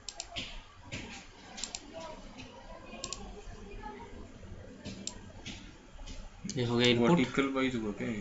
इनपुट हो गया, ग्रुप, लेवल, आउटपुट यहाँ देते हैं। ठीक है, ठीक है। अब क्या हुआ? एज से एज का रिलेशन 1 है ऑब्वियसली। एज से वेट का रिलेशन कुछ नहीं है। वेट से एज का रिलेशन 0.857 है। देखिए यहाँ पे भी यही था ना, 0.857। और वेट से वेट का रिलेशन 1, यही है। हाँ, क्या बोल रहे हैं? ये कुछ नहीं है, क्यों है? एज से वेट या एज से वेट, ये दोनों चीज एक ही है कि अलग अलग है? ए वाला वर्टिकल पता नहीं इसका कुछ, जबकि ए दोनों चीज एक ही है, 1 1 दे रहा है, लेकिन यहाँ पे पता नहीं क्यों नहीं देता। यहाँ से वेट और एज वही है ना जो एज और वेट ए वाला है। तो इस तरह से आपको पता चल रहा है क्या रिलेशन है, इससे आप कोरिलेशन पता कर सकते हो किसी भी दो चीज के बीच में।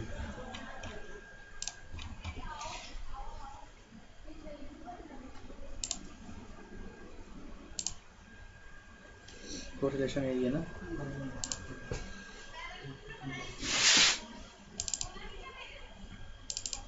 पैरेटो एनालिसिस नाम सुना है आप सर? ना, पैरेटो एनालिसिस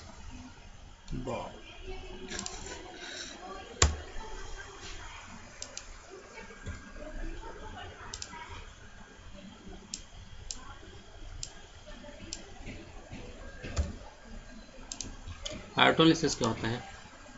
ये आपका एक क्वालिटी का टूल है, क्वालिटी का टूल है पैरेटो एनालिसिस। ये एक फिलॉसफी पे वर्क करता है। इसका मानना है कि कोई भी प्रॉब्लम है, किसी भी कंपनी में कोई भी प्रॉब्लम है, 80% प्रॉब्लम का जड़ 20% कारण होते हैं। ये तो सही है। 80% प्रॉब्लम का 80% प्रॉब्लम का जड़ 20% रीजन होते हैं। यदि आप उस 20% रीजन को आइडेंटिफाई कर लो तो आपके 80% प्रॉब्लम सॉल्व हो जाएंगे। जैसे प्रॉब्लम भी 100% होगा ना। 10 प्रॉब्लम यदि आपको लगता है 10 प्रॉब्लम है, तो बोलता है कि 10 प्रॉब्लम पे आपको जाने की जरूरत नहीं है, आप उसमें से 20% प्रॉब्लम को आइडेंटिफाई करो। वो जो 20% प्रॉब्लम होगा ना, उसी के कारण आपके कंपनी में 80% प्रॉब्लम है, उस 20% रीजन के कारण। तो अब सबसे बड़ा चैलेंज है कि भैया वो 10 में से 2 ऐसा कौन सा कारण है जो कि मेरे को 80% हिट मार रहा है। यदि आपको 10 रीजन पता है, 10 को सुधारने से बढ़िया है ना कि 2 को सुधार दो। 2 सुधार रहे हो आप कितना, 2 को, और उसका बेनिफिट आपको कितना मिल रहा है, 80%। तो हम क्यों ना उस पर वर्क करें। जो 8 को सुधारेंगे उससे मेरे को 20% फायदा है। तो पैरेटो एनालिसिस यही आपको आइडेंटिफाई करके देता है फॉर एक्शन कि आपने इस 10 में से इस पे फोकस करना है। ये 2 चीज है जो आपके लिए सबसे बड़ा प्रॉब्लम है, रूट काउज है। अब इस 2 को आप यदि सही कर लो तो आपके 80% प्रॉब्लम अपने आप सॉल्व हो जाएंगे। क्लियर है? अब वो निकालते हैं कि वो 20% मेरा क्या है, कैसे निकालेंगे। अब कहीं पे भी क्वालिटी डिपार्टमेंट में या कुछ किसी भी चीज का क्वालिटी तो हर एक जगह होता है। कोई भी आप काम करते हो, कोई भी प्रोडक्ट बनता है तो उसका क्या होता है, चेक पॉइंट एक होता है। जो क्यूसी वाले क्या करते हैं, एक आप कोई भी कंपनी एक अपना चेक पॉइंट बनाती है, उसी चेक पॉइंट के करस्पॉन्डिंग जो क्यूसी होता है उसको चेक करता है कि ये सारी चीज क्राइटेरिया को फॉलो कर रहा है या नहीं कर रहा। क्लियर है? अब सपोज कीजिए वो महीने में अपना सारा प्रोडक्ट का या जो भी है उसको क्यूसी करके एक डेटा दिया। अब मेरे पास जो डेटा आया है, सपोज कीजिए इसमें 18 रीजन है। इसी 18 के अंदर या तो उसको एरर मिला होगा या तो नहीं मिला होगा, यही होगा ना जी। अब पूरे महीने का डेटा मेरे पास कंपाइल होके आया, उसमें से मेरे को पता चल रहा है, मेरे पास डेटा अनसॉर्टेड वे में होगा, मैं इसको क्या कर दिया, उन सारे के करस्पॉन्डिंग नंबर पे सॉर्ट कर दिया। दैट मीन्स सबसे ज्यादा जो इनकरेक्ट और इनकम्प्लीट डिजाइन में इतने प्रॉब्लम आए हैं। इस तरह से ये समरी रिपोर्ट आपके पास बन के आएगा, एमआईएस वाला बना के देगा। अब आप खुद बनाओगे रॉ डेटा से, यहां तक मेरे पास डेटा आ गया। यहां तक कोई डाउट है? ये डेटा कैसे आएगा ना आपके पास, क्योंकि जो क्वालिटी अपना करेगा वो पूरे महीने का आपका कंसोलिडेटेड रिपोर्ट बना के देगा, आप उसका पीरियड बना के निकाल लो। अब यहाँ तक मेरा डेटा आ गया। अब सबसे पहले आप क्या करोगे, जो आपके पास डेटा आया है उस चीज को आप सॉर्ट करो। किस चीज पे? काउंट पे, जो कि आपको सबसे ज्यादा हिट मार रहा है। उसी से तो पता चलेगा कितना किसमें कितना प्रॉब्लम आया है। काउंट पे मैंने सॉर्ट कर लिया डिसेंडिंग ऑर्डर में, लार्जेस्ट टू स्मॉलेस्ट। क्लियर है? ये हर एक टॉपिक वाइज आपका एरर है। यहां से हम इसको टोटल निकाल लें। ये मेरा टोटल एरर है पूरे महीने का, और ये मैंने जो भी आपका रीजन वाइज काउंट है। क्लियर है? अब निकालते हैं परसेंटेज इसका कि किसने कितना परसेंट हिट मार रहा है। परसेंटेज कैसे निकालेंगे? तो this divided by this divided by नीचे टोटल दिस। इसको फ्रीज करें? करें कि नहीं करें? लॉक करें ना? ठीक है, ऑटोमेटिक परसेंटेज ले लिया वो। अब फॉर्मेट लिया हुआ परसेंटेज पहले से। अच्छा मुझे चेंज करना। ठीक है, ये हो गया हर एक का परसेंटेज। अब निकालते हैं एक्यूमुलेटेड परसेंटेज। एक्यूमुलेटेड परसेंटेज क्या होता है? एक्यूमुलेटेड का मतलब पता है? जो एडअप होके आता है, क्यूमुलेटिव। तो एक्यूमुलेटेड जो भी। अब फर्स्ट में तो वही रहेगा जो नॉर्मल है, अगले बार क्या हो जाएगा? ऐड हो जाएगा दोनों। दिस प्लस 15.2 दिस, ये होगा। नीचे मेरा 100% आ रहा है, इसका मतलब सही है एक्यूमुलेटेड परसेंटेज, ये होना चाहिए। अब ये मेरा डेटा बन गया। दिस डिफेक्ट कोड निकल गया, हर एक का परसेंटेज शेयर निकल गया, हर एक का एक्यूमुलेटेड परसेंटेज निकल गया। अब इसी चीज को मेरे को पार्टो एनालिसिस क्या होता है, ग्राफ के फॉर्मेट में बनता है। ग्राफिकल रिप्रेजेंटेशन होता है पार्टो एनालिसिस का। अब इसका मेरे को ग्राफ बनाना है।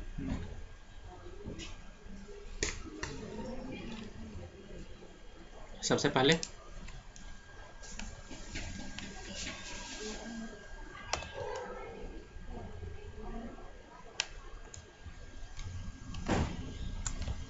यही है, डिस्क्रिप्शन है और डिफेक्ट काउंट है। इसका हम लोग ग्राफ बनाते हैं। इंसर्ट के अंदर ग्राफ, कॉलम ग्राफ बना लिए।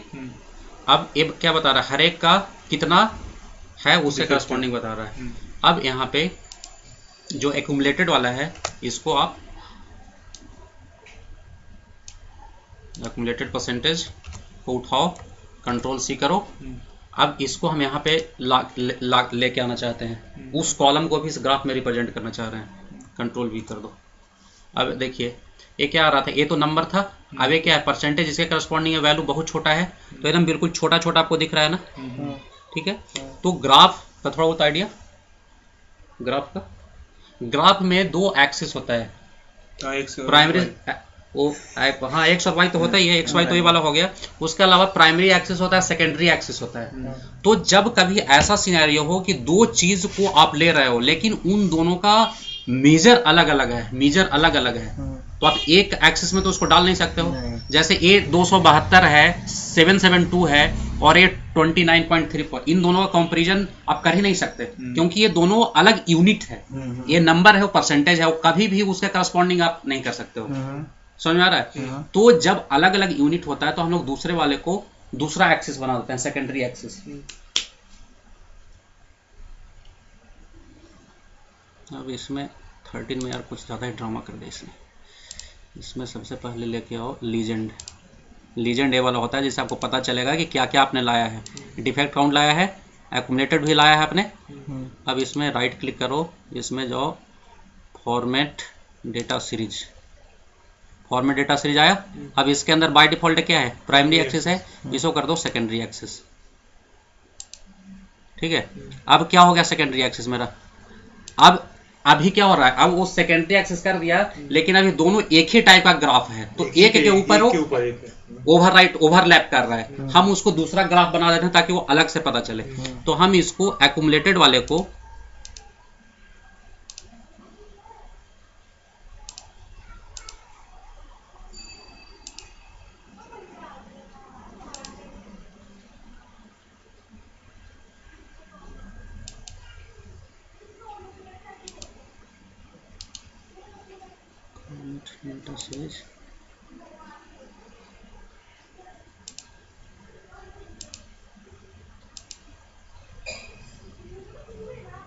Primary axis, secondary axis.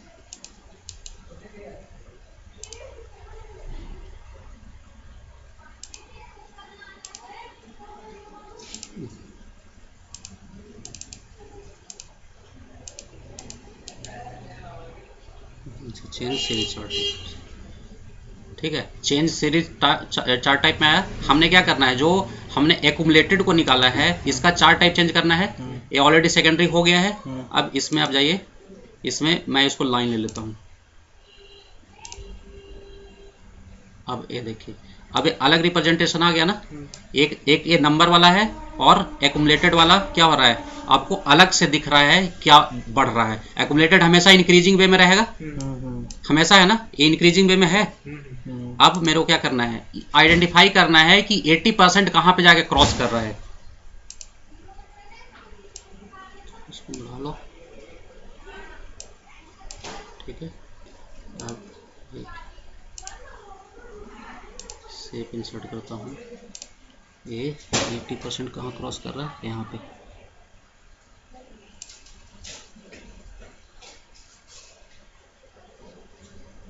यही है 80% का इंटरसेक्शन पॉइंट, है ना। इस शेप को शेप फिल को कर दो नो फिल, ठीक है। अब ये हो गया। दैट मीन्स ये जो शुरू के 5 प्रॉब्लम है, यही 80% प्रॉब्लम आपके जनरेट कर रहे हैं। दैट मीन्स इतने जो आपके हेडिंग हैं, इसमें से आपको केवल इस 5 पे फोकस करना है। ये 5 यदि फोकस आपका सॉल्व हो जाए तो आपके जो 80% प्रॉब्लम है, ठीक है ना, 80% एक्यूमुलेट करके आ रहा है, ये आपका सॉल्व हो जाएगा। अब आप किसी को भी, उसको रॉ डेटा से कोई मतलब नहीं है, किसी को भी अब एनालिसिस भेजना है, इस ग्राफ को उठाओ और पीपीटी में डाल के भेज दो। सीनियर लेवल को आपके रॉ डेटा से क्या मतलब है, वो एक्सेल थोड़ा ना देखना जाएगा। ये तो यहाँ से डायरेक्ट वर्ड में कॉपी होता है। कौन वर्ड में थोड़ा ना जाता है, पीपीटी में जाता है। किसी को प्रेजेंटेशन भेजते हो तो पावर पॉइंट में भेजो ना, वर्ड में थोड़ा इसको वर्ड में डालना है तो। हाँ, तो डाल लो, कॉपी करके डाल लो, सीधा पेस्ट कॉपी करके।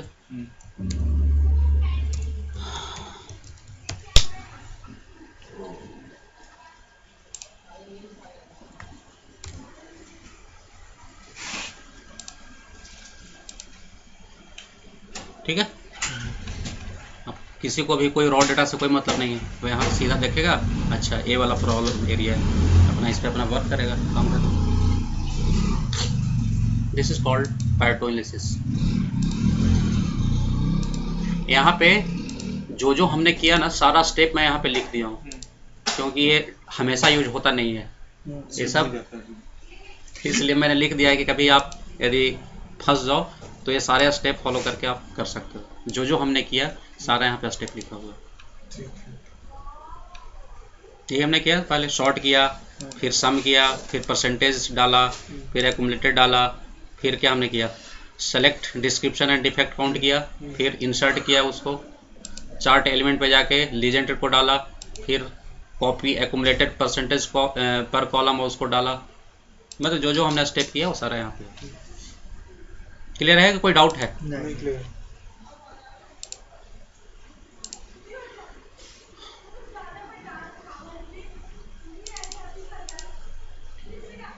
ये है क्या?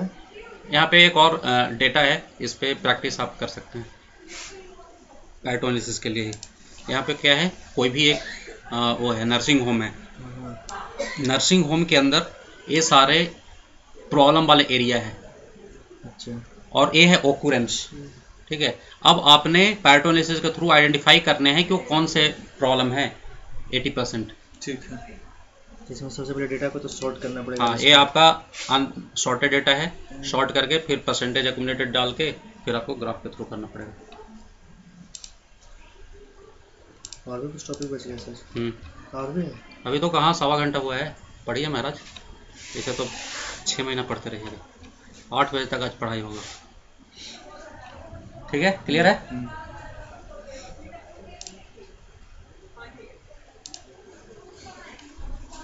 अब आते हैं हिस्टोग्राम।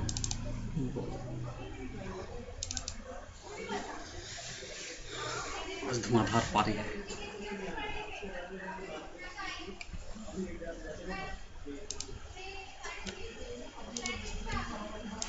कॉलेज में पूछा था यार एग्जाम में, हिस्टोग्राम क्या होता है? हैं? पूछा था? कॉलेज में पढ़ाया गया था।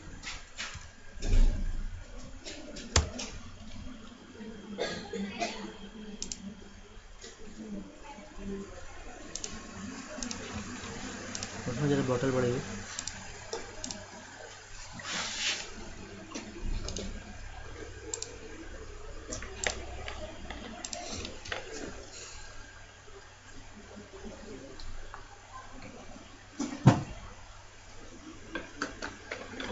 हिस्टोग्राम, हिस्टोग्राम क्या होता है सर? हिस्टोग्राम एक आपका graphical representation, you can say graphical representation ही है, लेकिन यहाँ पे जो आपका डेटा होता है वो क्या है, पहले डेटा देखिए। जैसे ये है कस्टमर, ठीक है, कस्टमर का क्या है, सपोर्ट का काम है, सॉरी सॉफ्टवेयर का काम है, बनाता है, सपोर्ट भी प्रोवाइड करता है, और इशू रिजोल्यूशन, 3 अलग अलग पैरामीटर है जिसपे इसको हर एक कस्टमर को आप ये कह सकते हो कि फीडबैक लिया गया है इन तीनों पैरामीटर पे कि आपका क्या फीडबैक है, उसके करस्पॉन्डिंग परसेंटेज है इंडिविजुअल। उसके बाद ये सबका एवरेज है, मतलब इन तीनों कॉलम के करस्पॉन्डिंग इस कस्टमर का ये आपका परसेंटेज है। क्लियर है? अब मेरे को क्या करना है, आगे एक रिपोर्ट बना के देना है जिसमें क्या है, ये आपका स्केल है, इसको वो करने का, क्या करने का, काउंट करने का। सेटिस्फैक्शन रेंज जिसका परसेंटेज 0 से 40 है उसको हाईली डिससेटिस्फाइड है, जो 41 से 50 है वो डिससेटिस्फाइड है, जो 51 से 70 है वो मैनेजेबल है, जो 71 से 90 वो सेटिस्फाइड है, वो जो 91 से 100 है वो हाईली सेटिस्फाइड है। अब आपको सीनियर मैनेजमेंट को इसके करस्पॉन्डिंग नंबर इनपुट करके देना है कि ये पूरे कस्टमर में से हाईली सेटिस्फाइड वाले कितने हैं, सेटिस्फाइड वाले कितने हैं, मैनेजेबल वाले कितने हैं, डिससेटिस्फाइड वाले कितने हैं, हाईली डिससेटिस्फाइड वाले कितने हैं। अब इन सब के करस्पॉन्डिंग मेरे को नंबर चाहिएगा, तो यही करना पड़ेगा ना, इस रेंज में इसमें से कौन फॉल कर रहा है, इस रेंज में इसमें से कौन फॉल कर रहा है, उससे करस्पॉन्डिंग काउंट आएगा। बिल्कुल। अभी यदि आपको ये काम करना है, आप कैसे करेंगे? ये आपका फ्रीक्वेंट वर्क है, हमेशा इस तरह का वर्क आ सकता है। इफ से भी तो निकाल सकते हैं नेस्टेड इफ लगाएंगे, इफ के अंदर इफ लगा के, तो हर एक वाले में आपको इतना इफ लगाना पड़ेगा लगाना पड़ेगा ना। थोड़ा सा मुश्किल तो है, हाँ, हो जाएगा, ये हम नहीं कह रहे कि नहीं हो, लेकिन इस चीज को बिना आपको कोई फालतू का इफ टिप लगाए हुए आपको हिस्टोग्राम में करके दे देता है। तो फिर वो यही का तो कोई यूज नहीं होगा सर, काम ही नहीं होता। क्या बात है, तो आदमी जब हिस्टोग्राम से निकाल लेगा, हिस्टोग्राम में फिगर उसमें देगा ना, जब इस तरह का चार्ट निकाल के चार्ट में देगा, फॉर्मेट इसका लगा देगा। ठीक है। अब मेरे को क्या करना है, इसको सॉल्व करना है हिस्टोग्राम के थ्रू। अब यहाँ पे हिस्टोग्राम में एक टर्म आता है बीन, BIN, बीन। बीन क्या होता है? बीन आपका रेंज जो होता है दैट इज कॉल्ड बीन। जैसे यहाँ पे जो रेंज है क्या है, 0 से 40, 41 से 50, 51 से 70, इस तरह से। लेकिन 51 to 70 हम समझ रहे हैं ना, एक्सेल 51-70 आप दे दोगे तो एक्सेल समझेगा इस चीज को? नहीं समझेगा। तो इस चीज के लिए हमने एक बीन बनाया। बीन क्या? एक आप इंटरवल जिसपे कि आपको मेजर करना है, यही मेरा इंटरवल है ना जिसके करस्पॉन्डिंग मेजर मेरे को करना है। दैट मीन 0 से 40 तक यहाँ आएगा। अब 41 यदि कोई आएगा तभी तो ये 40 के ऊपर क्रॉस करके आएगा। अब सपोज कीजिए यहाँ 30 आया तो यहीं पे ट्रू हो गया। जब ऐसे भी ईफ लगाते हैं तो एल्स वाला पार्ट में कब जाता है? जब ईफ ट्रू नहीं होता है, नहीं होता। यदि 39 आएगा तो वहीं से इसको काउंट करके बाहर कर देगा। अब सपोज कीजिए किसी ने डाला 45 तो यहाँ फॉल्स हो गया, अब इस वाले में आएगा। समझ में आ रहा है? तो जो आपका यहाँ पे रेंज है उसके करस्पॉन्डिंग जो मैक्सिमम रेंज है उससे करस्पॉन्डिंग मैंने बिन डिफाइन कर दिया। बस यही एक मैनुअल काम करना है, बाकी अभी करेगा हिस्टोग्राम। ये बिन समझ में आया कैसे हम कर रहे हैं? जो मैक्सिमम है उसके करस्पॉन्डिंग मैंने बिन बता दिया। अब आते हैं डेटा एनालिसिस हिस्टोग्राम। सबसे पहले क्या है? Input range. इनपुट रेंज मेरा क्या है? ये परसेंटेज के करस्पॉन्डिंग मेरे को करना है, ये करना है ना सर?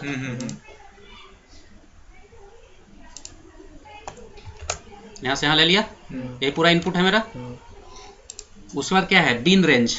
बिन रेंज मेरा क्या है? दिस, ये आपका बिन रेंज है। उसके बाद क्या? लेवल हमने ऊपर से सेलेक्ट नहीं किया, यदि आप परसेंटेज से सेलेक्ट करते तो इसको चेक करते। ठीक है। अब क्या है? आउटपुट। आउटपुट क्या चाहिए? नई वर्कशीट पे चाहिए, न्यू वर्कबुक पे चाहिए, या कहीं सेल पे चाहिए? यदि आउटपुट यहीं पे चाहिए तो यहाँ जाओ, यहाँ सेलेक्ट किया। अब यहाँ पे अलग अलग चीजें हैं, Pareto, shorted histogram, cumulative percentage, chart output. सबसे पहले हम इसको चेक करते हैं, पैरेटो शॉर्टेड हिस्टोग्राम। यही बीन था 40, 50, 70, 90, 100। इसने देखिए हर एक का बीन आपको बीन के करस्पॉन्डिंग फ्रीक्वेंसी बता रहा है आपका कि 40 वाले में 2 है, 50 वाले में 1 है, 70 वाले में 12 है, 90 वाले में 4 है, 100 वाले में 2 है, उससे ज्यादा में 0 है। ठीक है। इसी चीज को इसने क्या किया, फ्रीक्वेंसी करस्पॉन्डिंग शॉर्ट करके भी आपको दे रहा है कि मोस्ट ऑकरेंस कौन सा है। मोस्ट ऑकरेंस आपका 12 है ना, जिसका बीन कितना है 70, यहाँ दिखा रहा है 70, 12।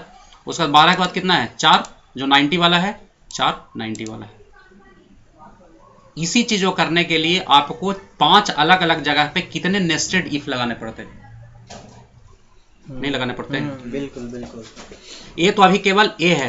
अब इस पे यदि आपको चार्ट के तौर पे भी देखना है कि चार्ट बना के भी इसका दे दे, तो कुछ नहीं करना, डेटा एनालिसिस हिस्टोग्राम। हमने अभी नीचे वाले को चेक नहीं किया था, चार्ट आउटपुट आप कर दो और नया न्यू बॉक्स शीट पे इसको लेते हैं। पैरेटो भी क्लिक है, पैरेटो को हाँ वो भी रहेगा, चार्ट भी रहेगा। अच्छा। यदि आप उसको हटा देते तो ये वाला हट जाता, केवल चार्ट दिखता। उसी चीज पे अब आपको एक चार्ट बना के दिखा रहा है। 70 का फ्रीक्वेंसी ये है, इसका है, इसका है।